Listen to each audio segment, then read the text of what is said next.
असद, आप खुद ग्राउंड पे मौजूद हैं, वहाँ लोगों से आपने बात की, आपने विटनेस क्या किया? Because when I was on the ground recently तो मुझे बड़ा मिला जुला रिस्पांस था, कहीं तेज़ी से काम हो रहा था, कहीं नहीं हो पा रहा था।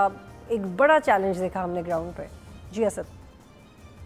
देखिए, जलालपुर पीरवाला में मैं 2 दिन गुजार के आया हूँ। जलालपुर पीरवाला में जो सूरत हाल मैंने देखी है, वहाँ पर सबसे बड़ा जो अलमिया है इस वक्त वो ये है कि लोग सैलाबी पानी में फंसे हुए हैं, महसूर हो चुके हैं, हर तरफ उनके पानी है, लेकिन उनको रेस्क्यू ऑपरेशन उनके लिए उस तरह से लॉन्च नहीं किया गया जिसकी ज़रूरत थी।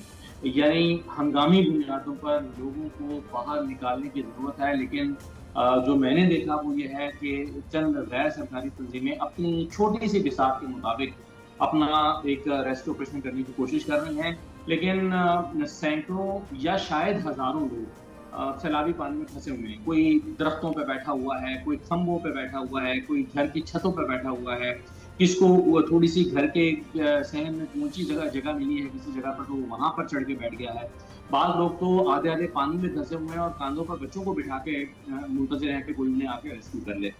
अब इसके लिए एक मसला ये है कि जो लोग जो सबसे जो मेजर अगर आप कहें कि रेस्क्यू का हिस्सा है, कोई अगर कोई चीज़ कर रहा है लोगों को निकालने के लिए, तो वो प्राइवेट कश्तियाँ हैं।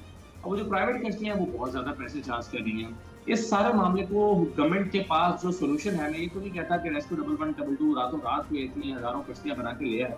लेकिन कम से कम ये ज़रूर हो सकता है कि इसको गवर्नमेंट की जानिब से रेगुलेट किया जाए। सब्सक्राइब करें और बेल दबाएं ताकि कोई खबर रह न जाए।